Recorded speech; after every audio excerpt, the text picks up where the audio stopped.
Chapter 8 of Tales of the Trail by Henry Inman. This recording is in the public domain. Chapter 8, Sheridan'S Roost.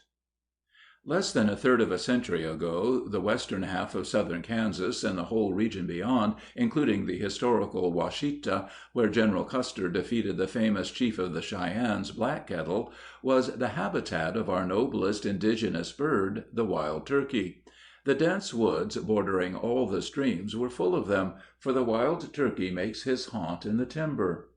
Having visited that once favorite winter rendezvous of the Cheyennes and the Kiowas during the early spring, and stood again on the ground where Sheridan and Custer, in their celebrated campaign of 1868 and '9, so effectually subdued the Indians that the western frontier has ever since been exempt from their bloody raids, the recollection of many exciting wild turkey hunts by the two incomparable soldiers came vividly to my mind. I remember distinctly, as if it were but a week since, how during that winter campaign of nearly 30 years ago, the troops sent into the field against the allied hostile tribes subsisted for days on wild turkey. Luckily for them, too, as they were almost without a ration, and would have suffered in a greater degree than they did but for the presence of great flocks of the delicious birds. In addition to the stern necessity of securing them, shooting them under the brilliant mid-continent full moon that nowhere else shines more intensely, afforded an immense amount of sport to both officers and enlisted men, divesting their weary march through that then desolate region of its terrible monotony. General Sheridan was a crack shot, recognized as an expert in pheasant hunting when a young lieutenant in the wilds of Oregon, long before the Civil War, and where large game roamed in immense numbers through the vast forests. Then the height of the embryo great general's ambition was that he might attain the rank of major before he died. There is a large body of timber on the North Fork of the Canadian River in the Indian Territory, about 60 miles directly south of the Kansas line, known as Sheridan'S Roost, so marked on the maps. It was there that General Sheridan, with Custer, bagged an almost incredible number of wild turkeys while camping on the now historic spot. It was on the afternoon of one of the last days in the month of December, 1868, when the tired command found itself encamped very near an immense turkey roost. Both Sheridan and Custer, as soon as they had dismounted from their horses, made the fortuitous discovery and grasped the important situation: an abundance of food for the half-starved troopers, and a relief to the ennui and tiresome routine of the monotonous march through the seemingly interminable sand dunes so frequent in that region. In order that the necessities of the command and the anticipated sport might not be thwarted by a general firing of the rank and file under the excitement natural to the average soldier, Sheridan immediately issued an order that no one, officer, enlisted man, or civilian, should leave camp without his permission. He was well aware of the fact that if any prowling around was allowed, the now absent birds would not return to their accustomed resting place when night came on. The whole command was restless, anxious, and impatient for hours, waiting for the seemingly tardy sun to set.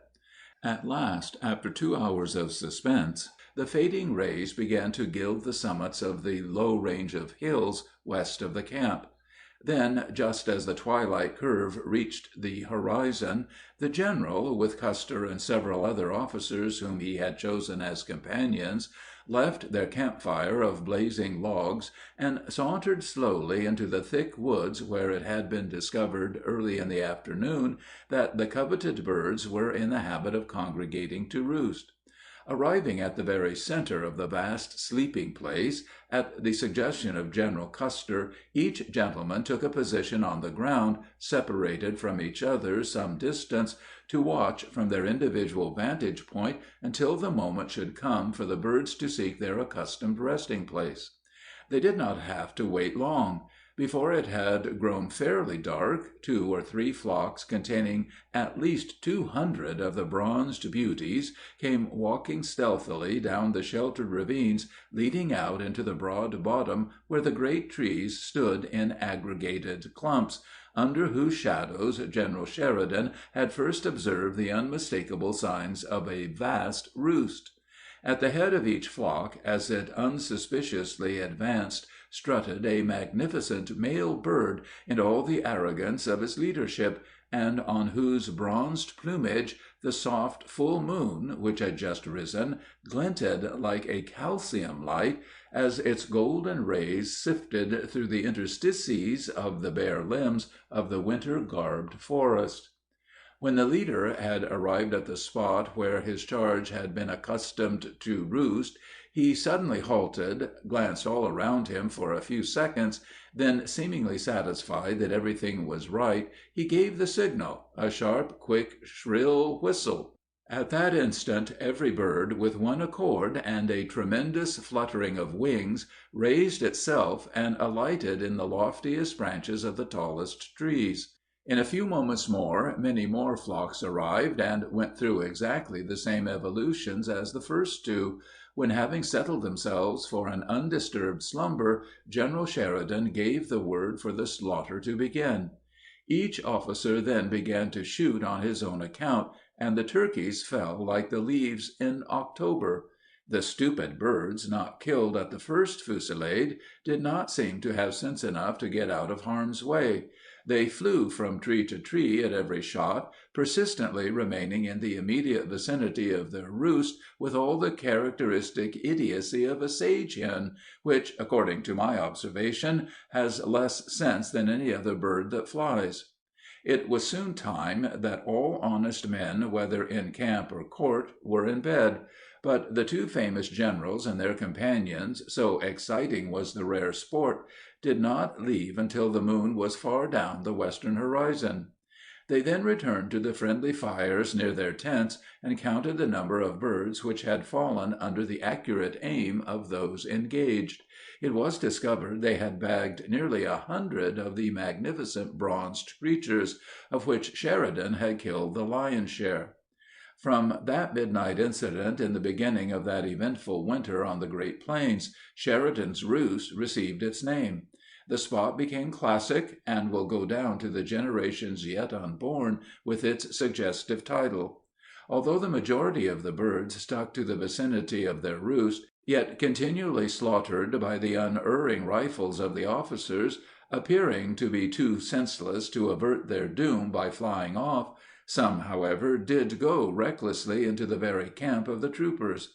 The picket line had long since been stretched, and preparations for the men's evening meal, scanty as it was to be, were fairly under way, but the cooks, expecting that some of the birds would, frightened as they evidently were by the deadly shots of the officers, fly into camp in their bewilderment, were a little slow and perfunctory, anticipating that the bill of fare that night, at least, would vary materially from the customary horsemeat and hardtack.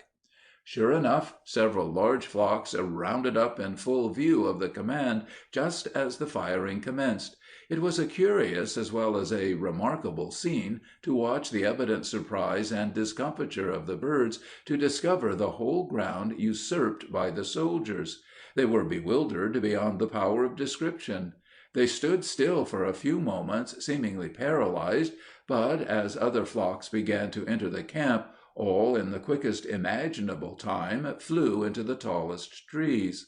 At this juncture every soldier was seized with a desire to shoot, and a fusillade began right there, resulting in tumbling off the huge limbs 50 or more of the crazed birds.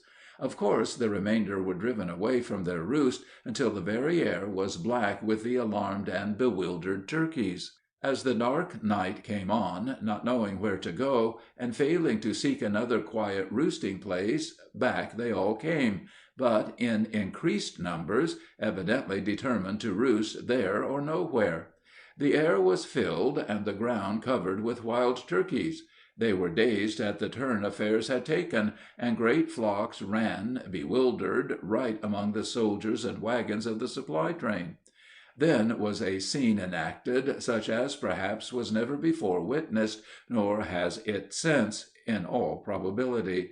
All the dogs in the command, and there was every breed and every size in the camp, for the average American soldier loves a dog and keeps as many as he can, joined in the pandemonium that ensued in the chase after the frightened birds, accompanied by a fusillade which, in point of rapidity and volume of noise, would have done credit to a corps in a general engagement. Some casualties occurred, of course, but no lives were lost, save that of a horse, under the following circumstances. One of the troopers of the 19th Kansas Cavalry, who was in the act of leading his animal to the picket line at the height of the chase, was somewhat astonished to find that his faithful beast failed to respond to the tugging at his halter strap, as he endeavored to bring him to the stretched rope, and, looking round to discover the cause, the excited trooper saw the unfortunate animal on the ground, dead, having been instantly killed by an erratic ball. There was great feasting in the command that night. Never did turkey taste so delicious as did the magnificent birds served in every conceivable style at that late meal in camp on the classic Washita, to the half-famished soldiers of the famous 7th Cavalry and the gallant boys of the Kansas Regiment. End of Chapter 8.